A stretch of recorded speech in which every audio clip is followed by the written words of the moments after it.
everybody for coming this morning on a rainy Atlanta day. Super excited to be here and to be able to organize this breakfast. I'm just going to give you a 30-second spiel on what VISTRA does.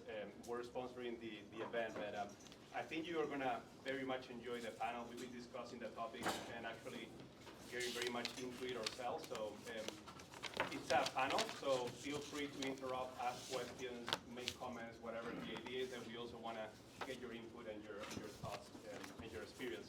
So VISTRA is a global expansion expert, okay? So what we do is that we help companies go international, either startup level and smaller businesses that need to go to other countries. We help them set up the business, run the back office, so accounting, tax, payroll, legal compliance, etc.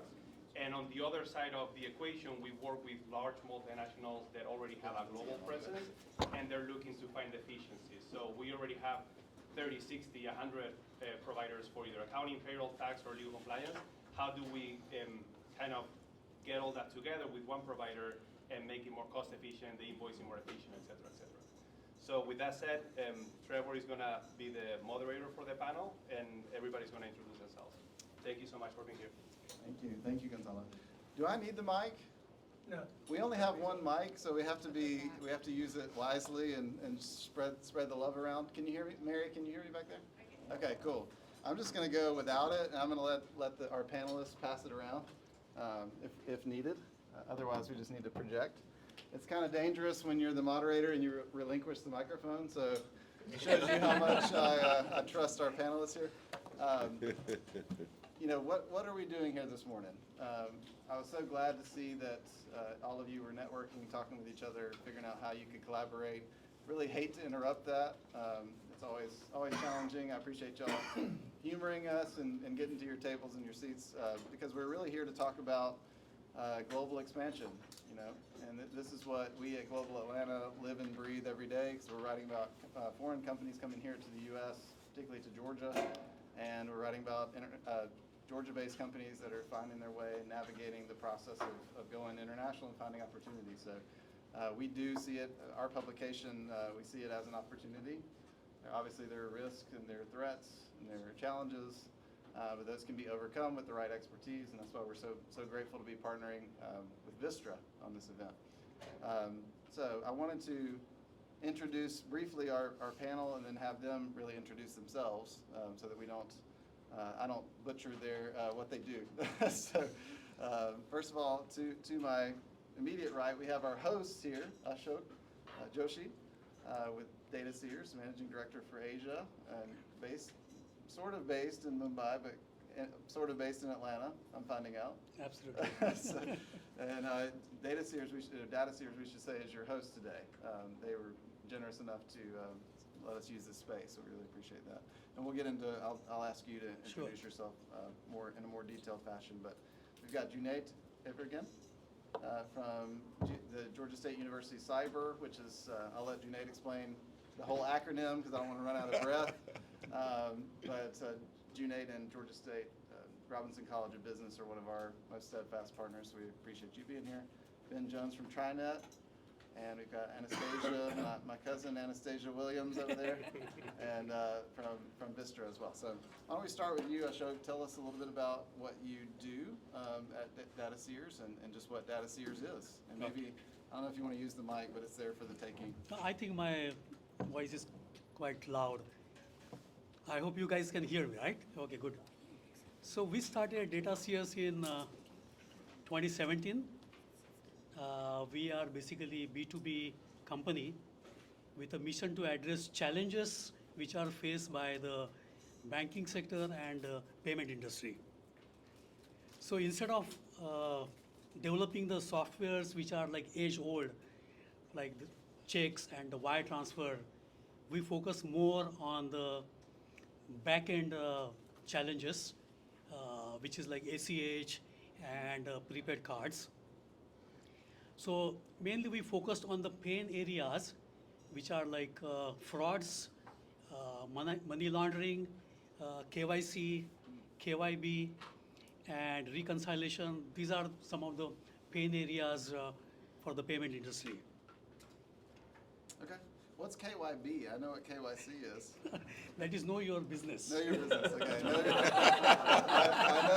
your customer. I don't know your business. Maybe that's, I need to go back and get a degree from Georgia State to learn that one. So, Cuneyt, tell us about cyber and what you do there. And you're a recent arrival here in Atlanta. Yeah, I'm a very recent arrival, actually. I came from Turkey after quite so many years. I joined Georgia State in the fall.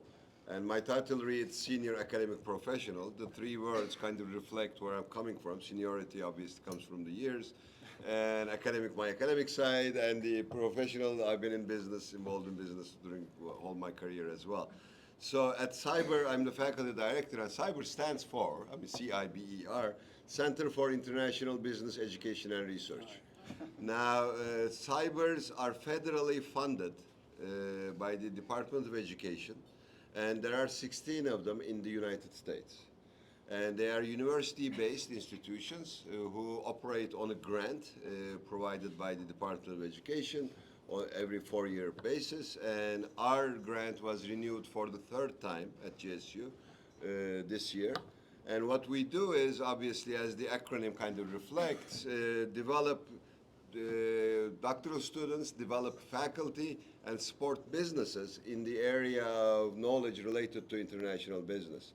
And we have a set of activities that we always continue to do, and one of which is weekly or bi-monthly, webinars, where we invite both practitioners as well as academics on a rotating basis, focusing on a different aspect of international business, broadcasted totally free, broadcasted to an international audience. And Trevor has been kind enough to support that activity as well. Along the years, also moderated a couple of those. So that's an ongoing process which continues all the time, but we also run faculty development workshops. We're going back face-to-face this coming June.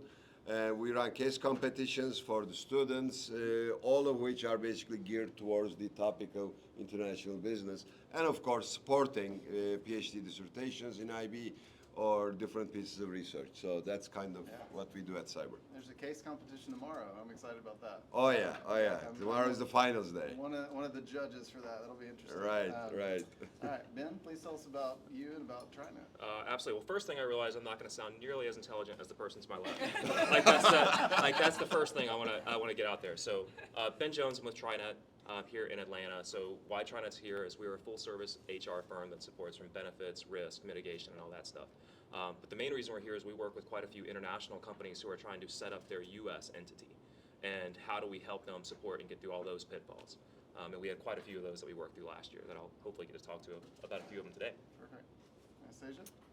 Yeah, so we are the other side, and we partner with TriNet. So we are everything but not U.S., basically. So we partner for U.S. But I represent more the fund side, so private equity, real estate, credit, infrastructure.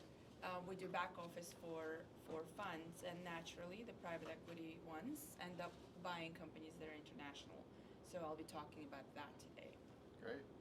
Yeah, so I was thinking of it as we did our prep call the other day.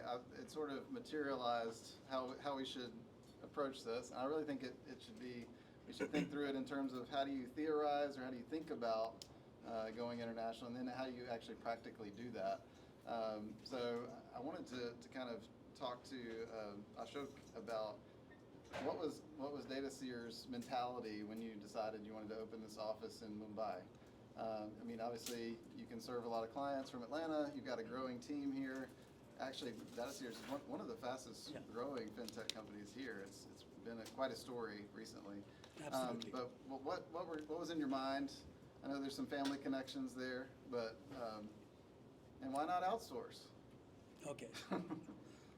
Lots of questions baked in. Yeah, we started with 3 employees, and we started working from the basement of our house in Atlanta. Today we are 70 employees. So when we started our business in 2018, there was a challenge to acquire the talent locally here, because the demand from the banks and the payments industry was going on and on. So we decided to first outsource our work to some of the companies in India. But that was not panning out. You know, we were not having the proper responses. The cost was very huge, and we were not getting the results as we were looking for. So the thought came to our mind, why not have our own subsidy in India? So that's the main reason we started our India office, which is basically a backup office for the US office. So whatever the development we are doing in the US, it's all backed up from the India office. Yeah, I'm going to come back to all that because I'm sure there are lots of nuts and bolts there that Yes, we yes, glossed yes, over. yeah, we can. But I wanted to get Cuneyt in here as our academic representative. Like, when you've studied the activity of multinationals, you've been on multinational boards. What does the thought process look like in the boardroom when companies are considering whether to put a physical entity somewhere? It's one thing to export into another market, and what we've seen in Atlanta is that generally companies that are exporting here will build up their sales gradually, and then it finally reaches a tipping point where it becomes, particularly when you're talking about manufactured products, where it makes more sense to make it here versus shipping it in. But can you talk about some of the considerations that companies think about when they're considering opening these presences around the world? Okay, thank you, Trevor. Thank you. Well, I mean, obviously, it's a complicated story.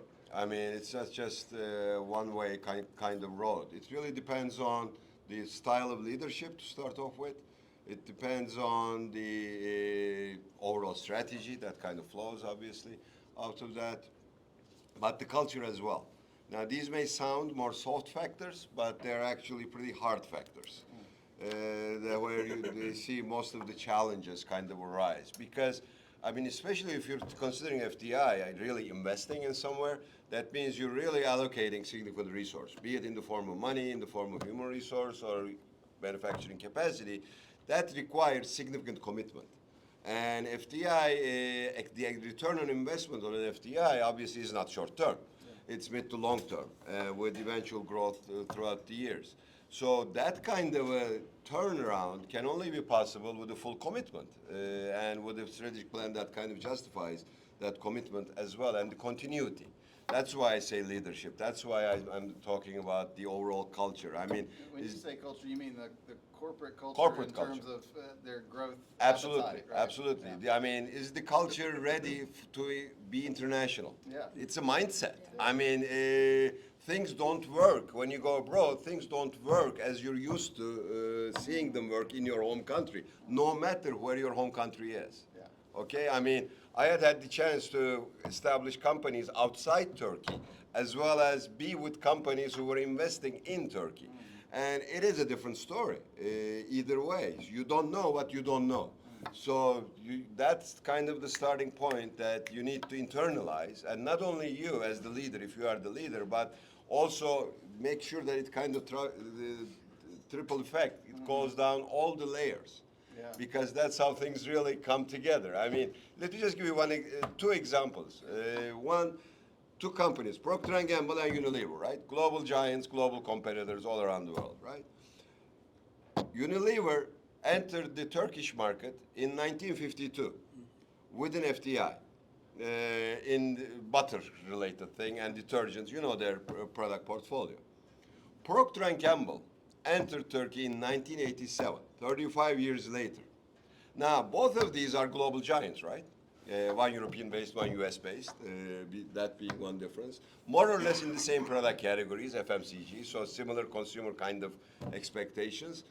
And Turkey is the same country, but was it the same country? No.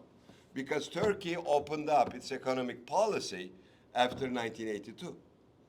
Before that, it did attract foreign direct investment, but it was a risky market, riskier market, all right, with more controls in place.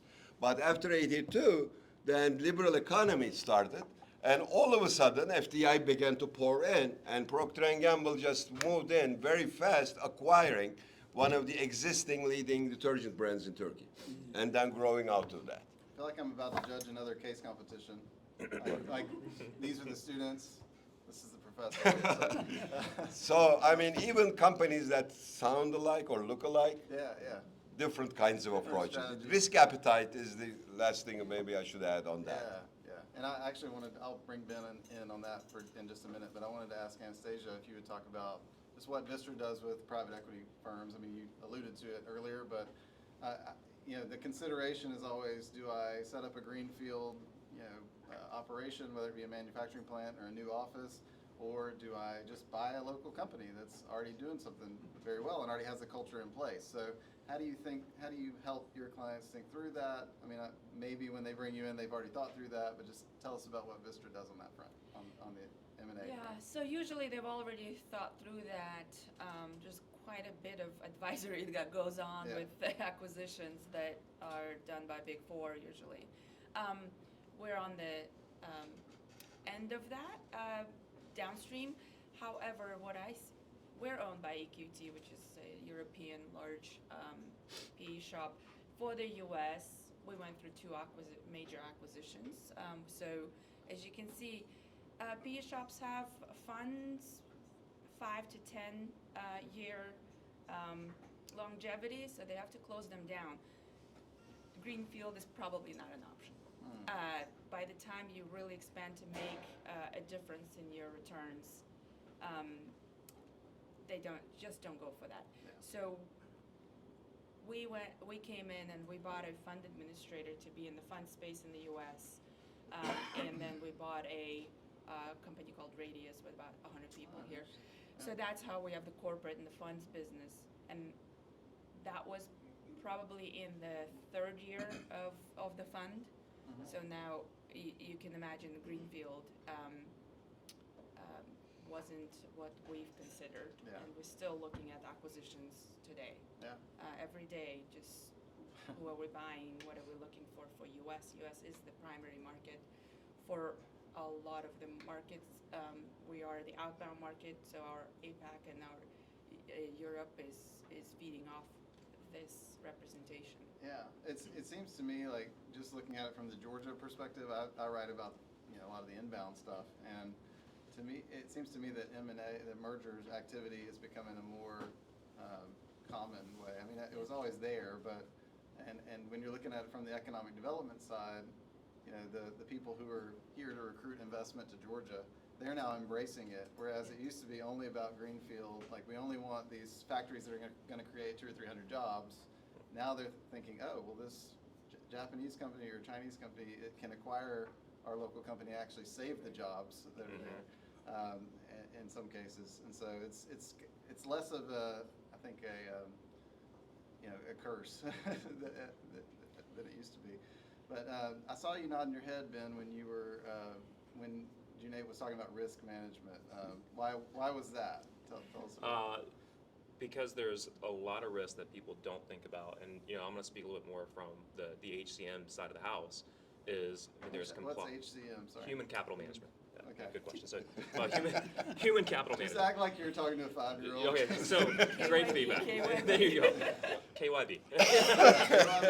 There you go. But the gist of it, there's a lot of risks that people don't think through in that one. So there's your EPLI risk you got to protect your business from. There's workers' comp risk you got to do it. There's different insurances you have to get.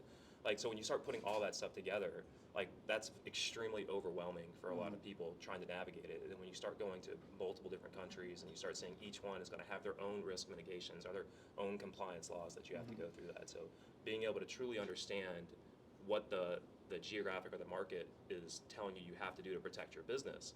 And I find that a lot of the outside investors don't know that. They don't know that. They don't know the risk. And then when we come in and advise them, that's always challenging at times because it may not be how they've been currently doing business in other parts of the world. Yeah. And we got to really kind of break it down and say, hey, no, these are the laws, these are the regulations that are Well, coming and I out. would imagine it can be maddening for a foreign firm to come in and realize they have counties, cities, states, multiple states, and multiple Villages. And they're all different. Because yeah. And you're coming in to serve the U.S. market, but then you have to realize that the U.S. market is really 50 regionalized states, and all right? this. It's with their own laws, their own litigations, their own, they look at Georgia and California as two extremes on the opposite ends of that in the human capital management world when you start looking at all the laws and regulations. They're vastly different.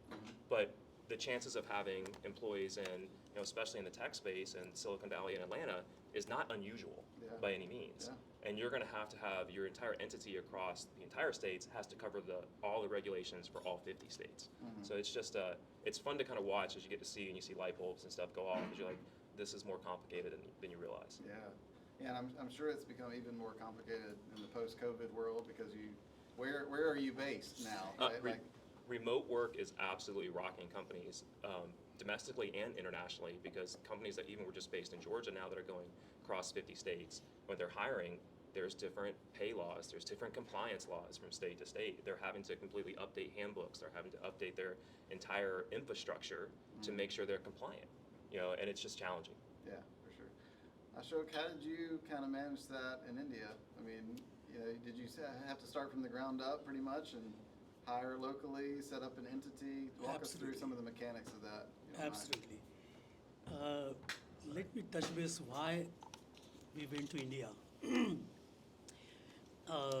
Why not some country in Europe or some country in Far East?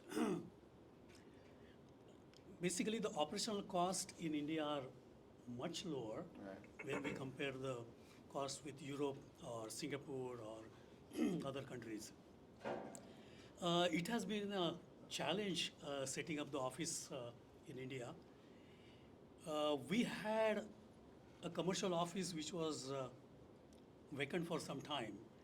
So we decided why not we start our office over there. But there are a lot of processes we have to go through before we set up the office.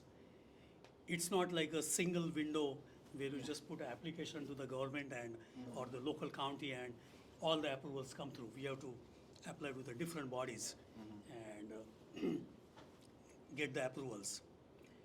The biggest challenge what we faced is acquiring the talent. Being a startup company with no background, nobody wants to join. Yeah. Okay, people will come for the interview and they say, oh, how many years you are in the business? I say, no, we just started 2 months back. Oh, come on, I don't want to work.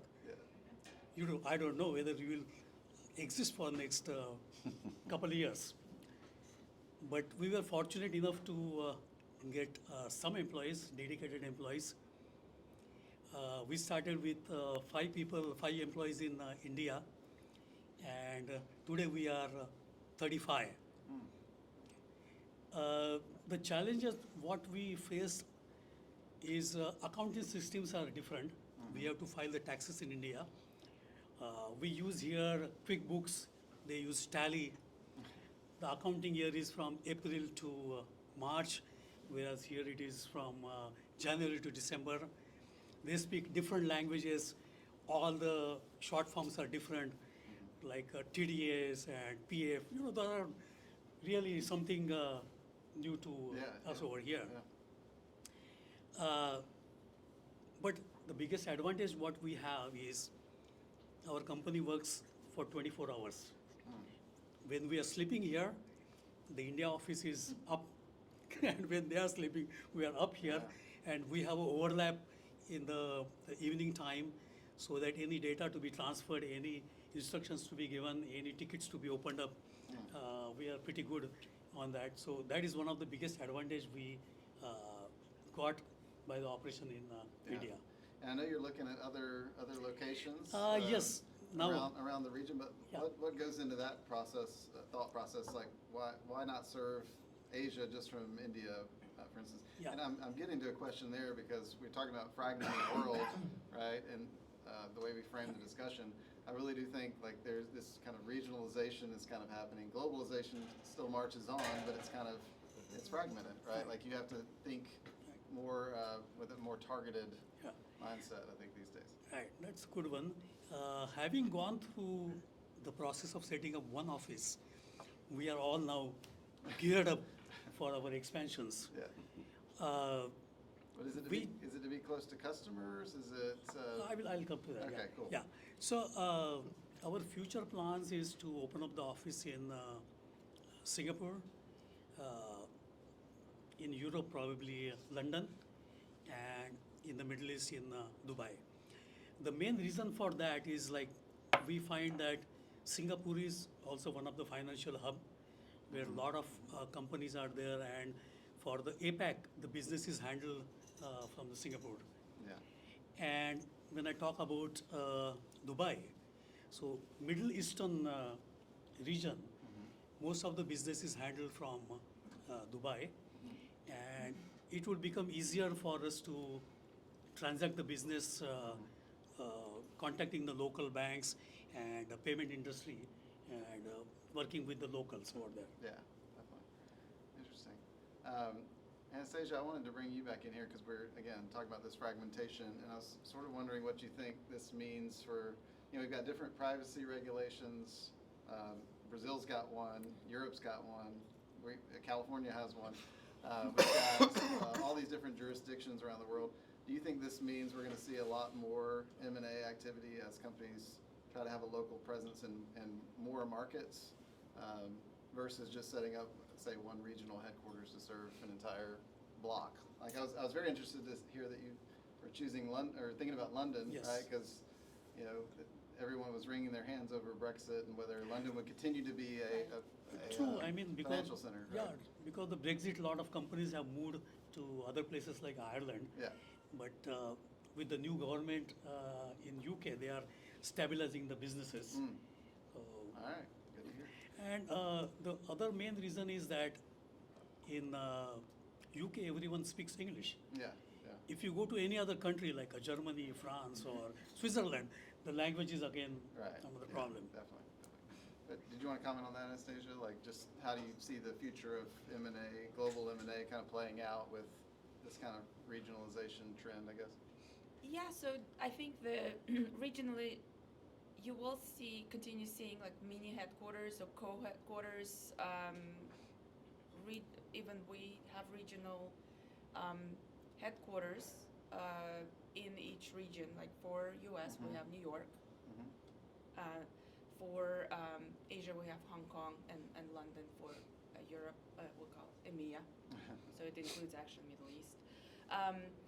And in acquisitions, there is a large headquarters somewhere, but if you look at when we're doing all this work, it's guided by, if it's compliance or HR issues, it's guided by the regional heads rather than the headquarters. Last one we did was Miami. That wasn't where the decisions were made at the local level or the regional levels. The decisions were made and actually, even the C-suite nowadays, it's kind of distributed. We don't see those. CEO could be in Spain and COO could be in US. Yeah. It's pretty spread out, which is, I think, fragmented but still united. Yeah. Yeah, I guess the issue there is how do you create that corporate culture, right? If you're distributed around the world. There's one company I've been writing about that is headquartered in Atlanta, but I'm trying to find any Atlanta employees on LinkedIn, and I haven't been able to. They say they have hundreds of people around the world, but the CEO's in India. They've got development teams in Poland, and they're saying they're going to open a 200-person office in Atlanta, but I still haven't seen it. So, and then there's one company called Pindrop, which y'all probably know about very well. I interviewed their CEO right after the pandemic. Sort of the most intense part of the pandemic, and they were shrinking their offices from 75,000 square feet to 25,000 and making it more of a collaborative space. But they said, we can get talent from anywhere now. We don't have to just be limited to the talent pool that's available to us here in Atlanta. But I guess that comes to culture and risk, right? And that's, I wanted to bring, Cuneyt, I felt like you wanted to say more about managing risk, maybe, particularly in emerging markets, or when we're talking about emerging markets, we have to figure out what we're actually talking about. But I think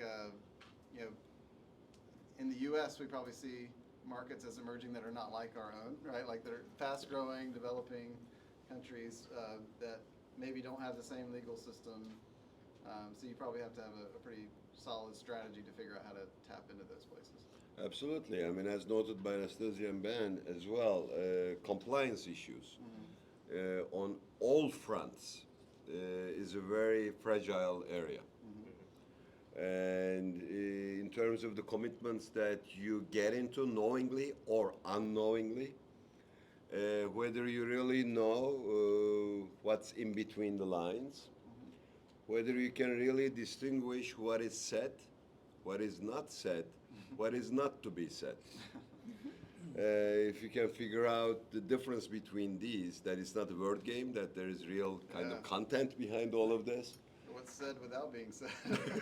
Yeah, exactly. Yeah. You can add that as well, which can really doom or really flourish your business. Yeah. That very know-how, that very intelligence. Now, to be able to really have that, you need experience, obviously. And one thing to mitigate risk at that point, in addition to getting professional service and using the expertise who have already been there, I mean, been there, done that kind of people, but also finding some good, trustable local contacts who may be your business partners or who may not be your business partners, but either way, your collaborators. Not for a hit and run kind of thing, but rather in a sustainable, trusted relationship to be built over. Because you got to be in the field. I mean, that's something as the Japanese say, gemba gembutsu, right? You have to be on the ground. Now, trying to learn, trying to manage from a distance works to an extent.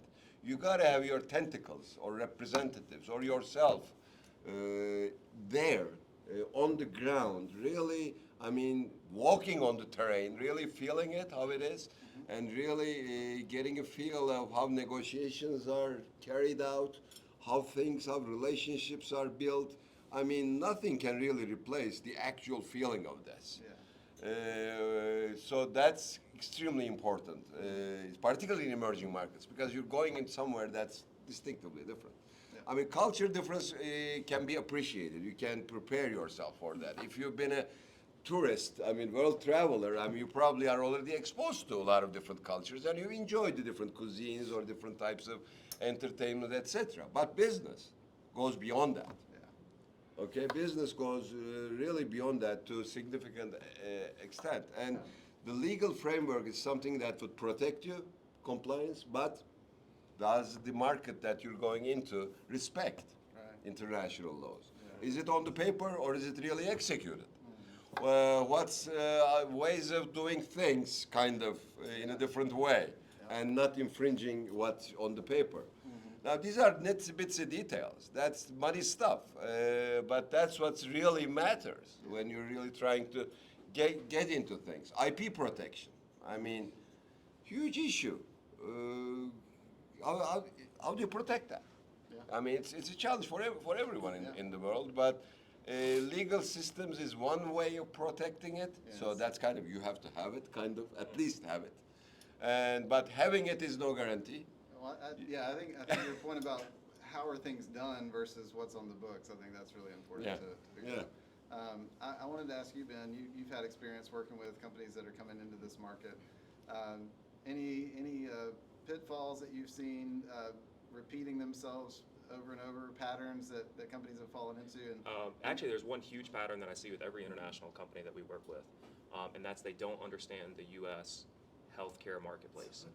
They just don't. It is, and by the way, I live in that space, and I can't even promise you, tell you I understand 100% of the way U.S. healthcare works. But I'll tell you is they're unprepared, especially at the size that they're entering the market, their lack of negotiation power, or the way the prices is. So they don't plan budgets ahead because they don't understand how to price it.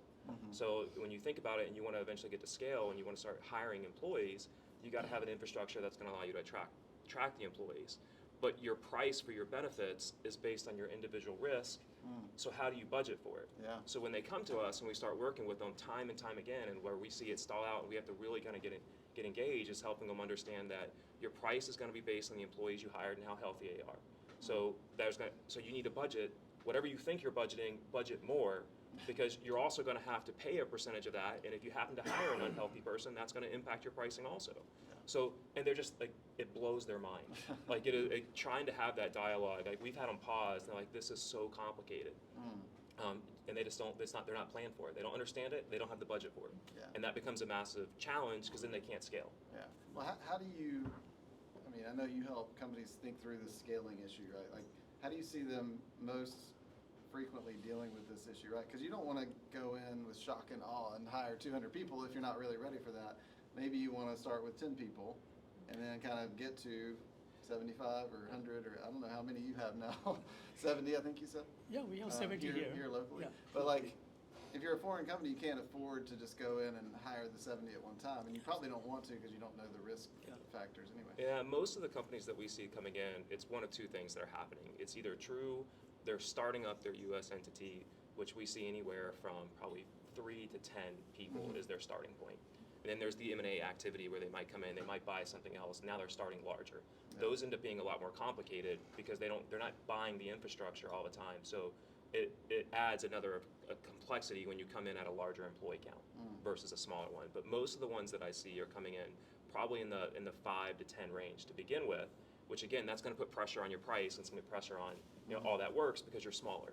But that also allows them to scale smartly to build their infrastructure ahead of it so that when they are ready to scale and they have the budgets and the funds to it, it's just putting a job board open. It's not worrying about all the back end stuff. It's not worried about your compliance stuff, all that set. So the ones who come in and have all that set beforehand scale much quicker than the ones who are trying to do it on the fly. Yeah, yeah. Anastasia, do you see similar challenges on the outbound side? And how important is the integration of corporate culture when you're talking about combining different entities around the world? Yes, I've seen two worlds where company did not worry about integration and just naturally let it happen, and when they're really concerned about it and start really early. Both work, really. There's no magic kind of formula for it. Both work when you let the people to integrate themselves and figure out how they're going to work with each other, and when you have professionals come in and help you to integrate. Some end up with opportunities for you, some end up with losses of jobs. When you talked about Atlanta happens to actually be opportunities because it's lower cost for US, for example, Silicon Valley and New York. Atlanta employees become lower cost for companies, and Atlanta employees basically have an opportunity to stay. So Atlanta has been an amazing market for a lot of companies that came in here. It's kind of outsourcing within your own country. Yeah. So I've seen the integration for Atlanta actually worked, but it depends on the country. It's as you know, complex. Who is where and what is your strategy? We are actually integrating with an APAC company called TriNet right now. That was announced. Our owner bought two companies and merging it together. Tricor, sorry. What did they say? I was about to say, y'all are merging? That's great. Yeah. That would be good, actually. Yeah. I should go whisper somewhere. They're too big, though. And there is just Asia, and it depends on the culture. Asian cultures are need integration. So there's quite a bit of work that goes on right now with employees, making sure that everybody is happy and staying, and that we are a growing company and we're not shrinking anywhere. It was what we call more additive merger rather than any elimination, because the countries and the space that Tricor is in, we weren't in. It helps us expand pretty quickly. Again, talk about greenfield or acquisition. This shows that acquisitions are much more frequent in the PE world. Yeah, for sure. Ashok, I wanted to ask you about, you kind of alluded to some of the cultural issues that you faced in India. I mean, are there generational issues as well? I don't know if y'all saw the early versions of the flyer, but Ashok's son Adwait was the original speaker. Yes. And he actually was changing. He was traveling, so we well, got there you. are. But what's it like being a dad, working with your son? I guess. Well, there are always big generation gap. Yeah. So, and how does that play out with India versus the U.S., I guess, too? Because India's got a young population. Yeah, India is mostly young population, and fundamentally, we didn't face any issues dealing with the U.S. office and India office, or that kind of generation gap or Good. talent. So pretty much meshed up with both the companies. Yeah. Yeah. Yeah, I think it's always interesting to see how companies make themselves feel like one company, Yes. even when you're across multiple jurisdictions. Absolutely. Yeah, but I wanted to open it up for questions. I have more ammunition, you can see here by my papers, but I'm gonna let y'all ask questions, and we'll start with Minna here, and just morning. try to be loud if you can. Okay. Minna Levine, the Nordic Business Council USA. Congratulations, great panel. Thank you. Trevor. Thank you. Invited me last night. Gave her lots of notice. So, one thing that we didn't discuss, which we have learned, we bring international companies to the U.S. and vice versa. We focus on transatlantic trade, security, and technology. But here is one thing that we Yeah, didn't discuss. We're gonna pass the mic around so everybody can hear the questions. direct. Since we're facing you, it's easier if y'all hear us. So good morning, thank you very much. So one of the key issues that we always see, specifically with Nordic companies and Finland, Norway, Denmark, and Iceland, as well as other Europeans, key issue is always access to funding and access to key business ecosystems. I was so happy this morning when I was talking with the Alpharetta Chamber of Commerce, because we are really trying to start educating those FDI companies and executives already when they are in Europe to start learning about those kind of issues. How do we access local business ecosystems through local chambers of commerce? And then also foresight, economic development. Yes, we were talking about how important it is for these companies, whether you are going to Europe or you're coming to the U.S., to really understand what are those public and private funding sources that they have access to when they come here. And third thing is, of course, specifically for Nordic companies, is K-12 education system. Yeah. Because we are not accustomed to pay for our kids' education, but we want to have good education. So I'm glad we are hosting this event here in Atlanta. I mean, in Alpharetta, I'm sorry. Metro Atlanta. Because we Yeah. have all those. We have very good support system from our local business ecosystems, as well as economic development, as well as K-12 education.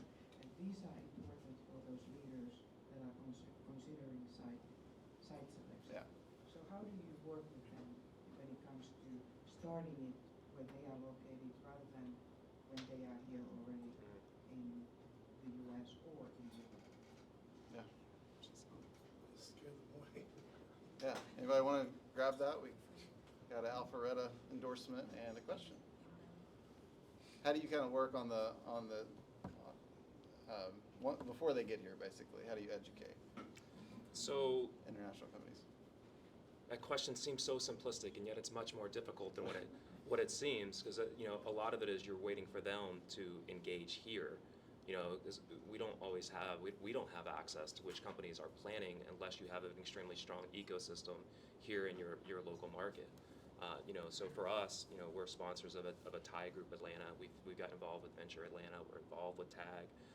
We feel like the more we are involved with the local ecosystem, those connections will pay off to the people. It's generally when you're starting to search international and you're going through your product market fit.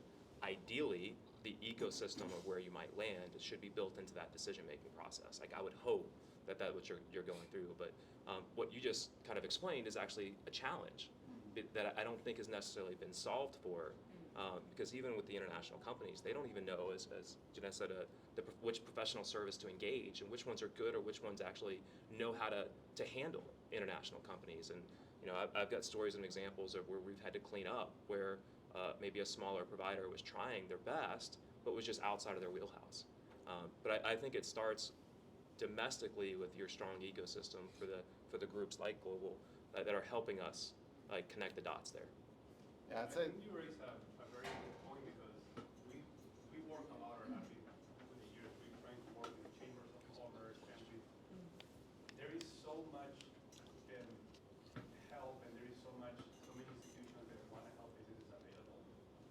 what I see is that most companies try to do everything on their own, and they don't really know that that's there, on the one hand. On the other hand, I don't think a lot of those institutions have the time to promote themselves and to kind of market themselves, right? So I met that, I was talking to Colombia earlier, and in a past life, we used to work a lot with them. There is basic promotion agencies for every single country out there, right? And if you know about that, you know you're gonna go to Spain. IFEX and every region in Spain has their own promotion agency. Yeah. It's similar thing in Colombia, in Chile, in Hong Kong, in many different countries. But companies are not aware of that, right? And also on the outbound side, I'm not so sure about the US outbound, but if you're a Spanish company, I'm from Spain originally, you can get almost 40 or 50% of your international expansion funded by promotional agencies, right? I don't think that's the case for, or maybe it's not the case for Colombia, but you do get a lot of help from your government if you're a local company to go to other countries. But it's not as common in our world to see companies that are aware of that. And I'm not sure that in Atlanta, the local or the local agencies that you guys have are doing a lot of that promotion work to say, hey, we're here, we're ready to help. They try, and they're doing a lot. I mean, like the state of Georgia has 12 offices internationally, and they'll do market research for you if you're looking at different markets around the world for free. Not a lot of financial help, but a lot of resources, connections. They'll take you to trade shows, like you can go and kind of set up under the Georgia umbrella, at a big trade show in Dubai or Dusseldorf or wherever. And so they do offer that, but again, like we see it as kind of the holy grail. People come to us like, we need to know about these companies before they get here. And we're like, well, we can't really, we try to scoop as much as possible, but it's really hard to do that because we're reacting to them when they announce these investments, So yeah, I think it's a great point. And a lot of localities around Georgia have their own kind of international presence. Like they go on trade missions and try to build those relationships on that end so that they're not too reactive on the back end. Because this is the reality. When I go, for example, to Finland or Sweden or whatever, every city I go to, or region, there's maybe 200 to 300 companies that are looking to enter the U.S. markets, but they don't know how to. So we are solving that problem because they have to be educated before they start the process, because they can't come and practice in the U.S. because it's too expensive. Yeah, exactly. Yeah. I know the chamber does road shows and such as well, so yeah, we're trying. James? James from HSBC Bank. HSBC claims that we are the largest international bank. We are, right? We have commercial operation in 55 countries. In terms of international footprint, we are much bigger than JP Morgan, BOA, and Citibank, all that. So what we do in HSBC is that we have a lot of customers that are global. They're in Asia, they're in Europe, trying to expand into the US. For the US customer base, a lot of them are trying to go into Asia, go into Latin America, go into Europe. So what we do internally, we have regular meeting with our colleagues across the globe. So for outbound, I talk to China, I talk to Dubai, I talk to London. For inbound, the countries, the bankers in those countries talk to us. So we naturally pre-selected a good companies that are already international. So a good example is when my Chinese prospect come to the US, they're trying to invest $300 million build a manufacturing plant here, all that. So what we do is that we introduce them to the appropriate service providers. In my circle, I try to build an ecosystem, like business ecosystem, like who can provide tax incentive, tax selection, who in government agency would provide whatever credit, right? So I engage, for example, Economic Development Council, Stella, all that. I talk to site selection consultant. So I said, you. First of all, you have to be on my list. Be a trusted advisor, because I do not invite everybody to my team. Yeah, there's lots of these ecosystems around where people are creating their networks. So many people doing so many things. Yeah. To be on my circle, to HSBC, how do I say, partner? like a referral Trusted partner. vendor list. Yeah. For example, there's so many law firms reaching out to me. Yeah. There's one law firm that, because that guy is my buddy, so I put him into my, I personalized my boss's boss, and he became that law firm nationally, it's actually one of the largest law firms, became our trusted advisor. So when the loans close, they can get fees. Yeah. They can So get fees. question? Do we have a question? That's an example. So I'm just trying to say that I'm open to all you guys. Yeah. If you guys are service provider, Awesome. whatever, you're welcome to talk to HSBC. Perfect. Okay. Great. I find it interesting because you raise a really good point. Even though you have the internet today, even though you have so many ways to find information, Mm-hmm. this is still a word of mouth business. Yeah. It's a lot about who do I know, because I would say we get maybe less than 10% of the business we do from like an online lead, Yeah. like a web request. It's mostly, I get an email, hey, I have a friend that works at this company, and I told them about you guys, or Yeah. and it's incredible because most of it is word of mouth, Art. right? And it becomes that type of relationship. So you're building those relationships, that's what people know. So to your point is, these organizations, they may have information available, right? But people may not be looking for it as much. I think we have one more. I have a question. Yeah. Yeah. We have. Make it a question, everybody. Come on. Short and sweet.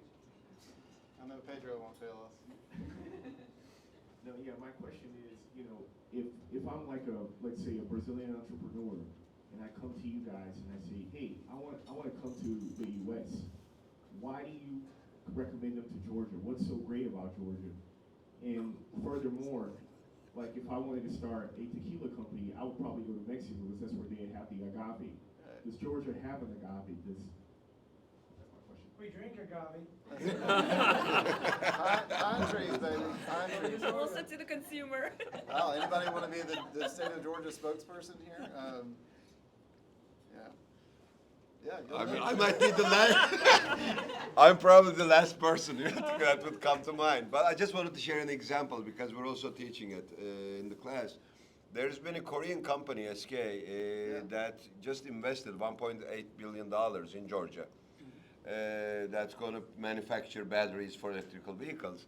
And in the case or in the interview that was made with the CEO, he actually says that there was a lot of competition among states around Georgia to get that business or to get that investment in. And he says one of the kind of incentives were more or less comparable, he says in his interview. But he says, tying back to the statewide county or government institutions, the people, the decision makers at the bureaucratic levels were so nice and so cooperative that they thought that relationship is really worth to choose Georgia as a place to invest in rather than Tennessee or Alabama or whatever other state they consider. So it's an interesting case. That's really real. I mean, just a couple of years old, as you know, and you can check on his interview. Yeah, the thing I've heard a lot about is collaboration among the various agencies. Like you don't have as much territorialism as you have in some other places. But Absolutely. I don't Georgia's know how also much has of that is drinking the Georgia Kool-Aid, but yeah, let's go here to Nina, and then. Well, thank you to the panel. You are doing an amazing job, and it's a very broad perspective, each one of you, so I think it's really enriching for us, the audience, to have that. My name is Nina DeAugustinas, and I'm here representing TAG International Business Society. I'm also finishing up on my PhD in business psychology. So Anastasia, you mentioned something earlier that really kind of stuck with me, and your words, if I may quote, fragmented and united, right? So as we look at a C-suite that's spread throughout the world, how is cross-culturalism, and this question's a little bit to you as well, how are you integrating that, or what are you seeing the challenges being, and how does one develop corporate culture when cross-culturalism is such a hot topic and a challenge to integrate into what does become corporate culture, basically? Being in 45 countries, and I have a very international background myself. The culture of our company is the multicultural, and that's what we are, that's what we do, and that's who we are. So our C-suite, or even management, and the whole company, there's 5,000 people. The joy of talking to somebody that, you know, I thought I'm unique. I talked to somebody who speaks 8 languages. Indian father and German mother and a Dutch husband. Like, I love all that. And that's what unites our company, is you talk about who you are as a human, and that becomes our culture. Even a C person or somebody that does all the accounting, you talk about their background, and that's what unites us, I think. And yes, we have to do, due to time zone, due to languages, regional work, and we've established kind of support centers in the regions. So here we have utilized LATAM, and in APAC we do actually Malaysia, India, and Mauritius. So regional, but we understand that we're still one, and we have to be, you know, in pandemic it was hard in the pandemic because we weren't traveling to each other. We had to learn how to know each other. Some of us started in the pandemic, know each other and to learn about each other via a video. It was much harder to actually create the united front with a lot of moving parts in a company that is being pushed by a private equity shop for returns, for changes, so I thought that it was much harder for us to be united as much as we screamed, let's be one. It is easier now. We've started traveling together. We started doing offsites and things like that, the usual things that you do to unite. And poor management, they travel a lot to show us that they care, that they are here, and they care about every region equally. So I think one of the biggest secrets that companies don't understand is that businesses are made of people, and we tend to ignore that sometimes, right? And it's true. Human capital management. Human capital, HCM. HCM. I'd just like to interject here, having done 30 years of international M&A. Your point is totally true, and where it all goes wrong, in my opinion, is before the deal is even done. Yeah. Because Americans rely on contracts. The first question to CEO is, what does my lawyer say? Am I good on this deal? If you go to China, there is no contract. Okay? There is no law. There's no court system. So unless you've drunk, you've drunk with the guy Mao Tai, you sung karaoke, you got drunk, and you met his family, you're not even in a position to do a deal. And they don't think that way. And we do not spend enough time getting to know those people on a really close basis to the soul. I wanted to ask, actually that's a perfect segue to what I was going to ask Cuneyt. Like, I hear it in terms of cyber and Robinson College in terms of global competency. That's really the kind of buzzword that y'all are trying to create this baseline level of cultural understanding among even those that are just going to go into risk management. Business. Absolutely. Well, I mean, it boils down to what is proper way of building relationships or earning trust. Now, that may have different answers than what you may think or assume. Each of which is okay, by the way. Okay? As long as it doesn't go across the ethical standards, obviously, or generally accepted ones. But what's really the global standard? So this is a big question that's in the making in terms of its response. So, but it all starts with accepting the fact that the definitions and the expectations might be very different than what you've ever heard or exposed to. Accepting the fact that that may exist, okay? That's a very key door opener to start off, to kick off.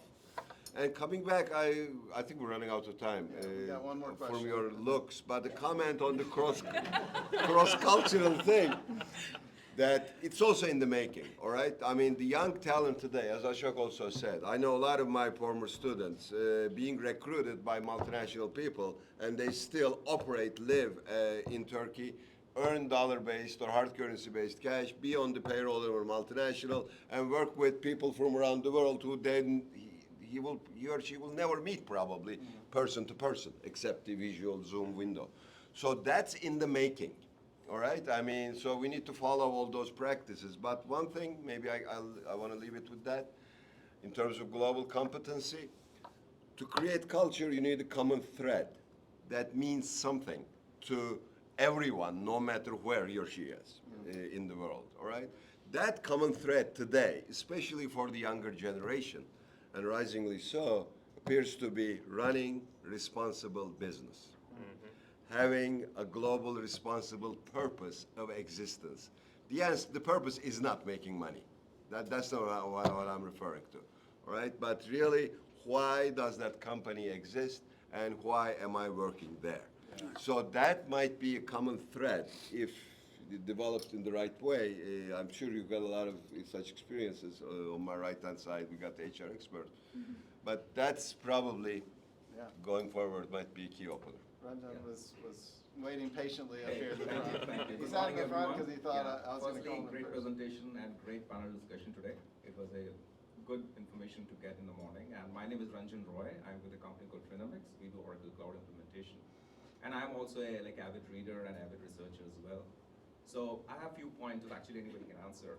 Like, we have seen some of the joint ventures or the international expansion which happened in last few decades, which has gone sour, right? Which are supposed to be gone good, should be going in a good direction, but it went bad.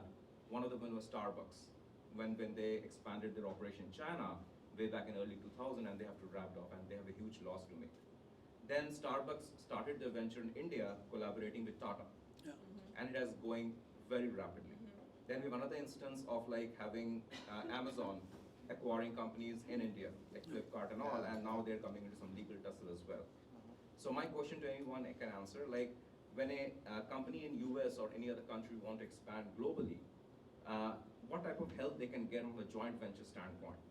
Because I believe the joint venture partnership is a way to go, where they can have a partnership to start with, and slowly the partner from existing country can just wrap up their business and the actual owner can own it. So that's one of the models which I've seen happening in last few years, and which is very successful. So I just want to understand your comments as well on that. Yeah, and I will take that. Thank you. Tough question, by the way. Question. Trevor? You're going into Don't- China, the government makes you do a joint venture. Usually, so. I don't know if it answers, but I think Disney's enter into China was one of the best examples of how you partner with government to get culture right. And I think you saw that with their expansion.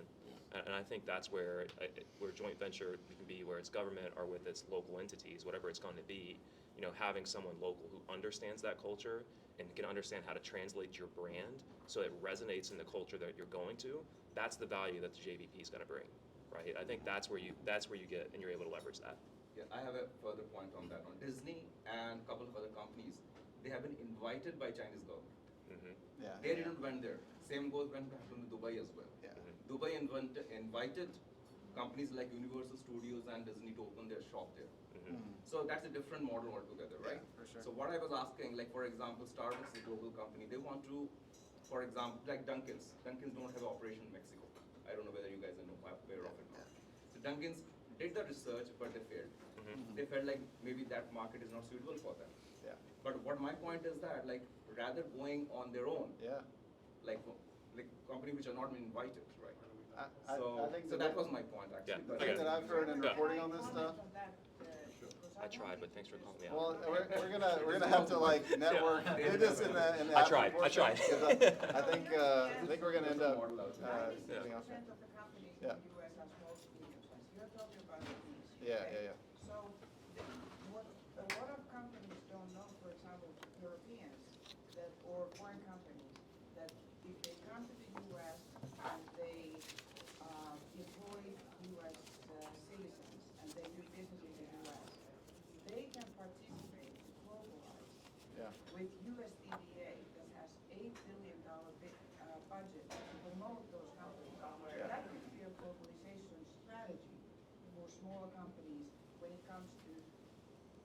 foreign investors in the US or US companies going global? Okay. Thank y'all so much for all the engagement and the great questions. I wanted to give our panel a round of applause. And really appreciate VISTRA being here. Look for follow-ups from Michael. We'll connect you with everybody. And thank you for coming. Really appreciate you being here.